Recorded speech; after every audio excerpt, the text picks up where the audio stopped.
All right, I'm driving down the street today, screaming at the radio. This guy, Jeremy, supposedly a veteran, who worked at a prison camp,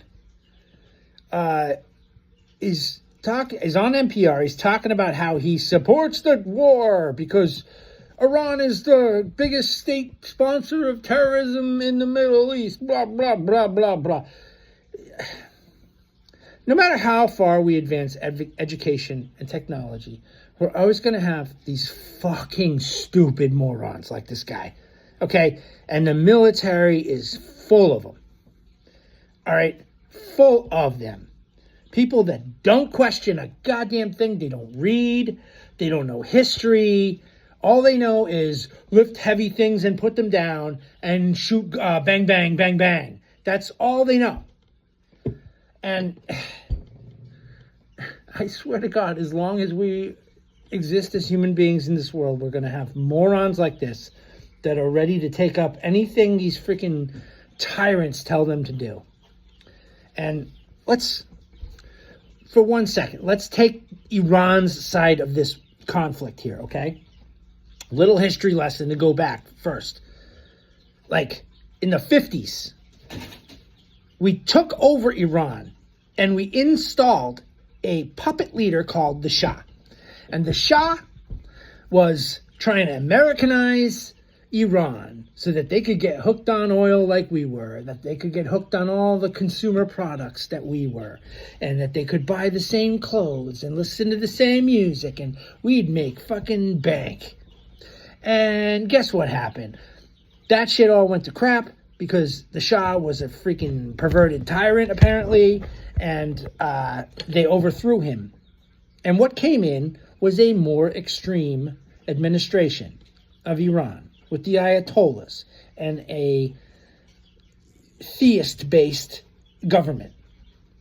So, in response, we have America, who just got burned, and Israel, who do not like Iran because Iran supports Arabs in the area.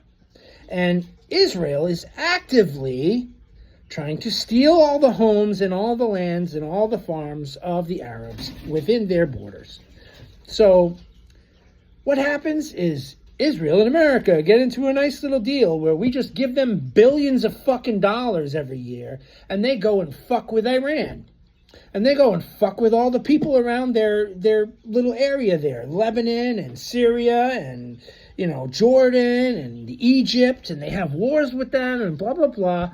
And they claim that they are the homeland for the Jews, okay? Meanwhile, none of the people from Israel are from there. They're from Poland and Russia and Czechoslovakia and Hungary and all these places, not from there. And instead of trying to live together with their neighbors in peace, they steal all their shit constantly. And we support this. We're still supporting it to this day. To this day, Israel has invaded the southern third of Lebanon from the Litani River south, has kicked everyone out of their homes. It's like thousands, if not 1 million people have been displaced. All of their homes are going to be bulldozed and destroyed to create a buffer zone so that the Jews can live in peace. But they're not the Jews. They're really just fascists that like power and money, okay? Because none of this shit has anything to do with religion. It all has to do with the fucking green, okay? And especially the U.S. green, because we are the ones that are funding the whole thing. So, who is the number one state sponsor of terrorism in the Middle East? Get a mirror, folks, because me and you are. We are the ones that are doing this. And Jeremy, talking on his NPR interview, admits it. Why? It's like they get so close to the truth that it's like it's fucking poking them right between the fucking eyes and they don't see it. He says in this interview that, oh yeah, I worked in this prison camp and we had all these bad people and there was so much hate there. And actually, matter of fact, that's where ISIS started. ISIS started in the prison camp where I was fucking sticking broomsticks up people's asses and shit. Who knows? But did you hear yourself, Jeremy? You were the one who was doing the shit that created ISIS, that created the whole problem in the first place. Our meddling in their affairs is creating this whole instability in the first fucking place. In conjunction with Israel, who moved from fucking Eastern Europe into Israel and started fucking with shit everywhere down there. And this is where the instability comes from, not from Iran. Because what we have today is an Iran surrounded by Israeli and U.S. military bases who are desperately trying to survive under sanctions and constant incursions by Mossad and Mossad-backed rebels and all this other crap, and U.S. bombings pretty much every couple of fucking years, every 5 years, we bomb Iran. So people that are sending drones into their fucking weddings, okay? This is what Iran is dealing with. Now, don't you think, for just a fucking minute, if we did what Obama did, what Joe Biden was doing, where we were actually engaging in diplomacy with these people, you know, trying to build a trust and a rapport and trying to negotiate a peace, don't you think maybe we could resolve this fucking problem instead of dropping fucking bombs on schoolgirls? I don't know. Maybe I'm just fucking crazy.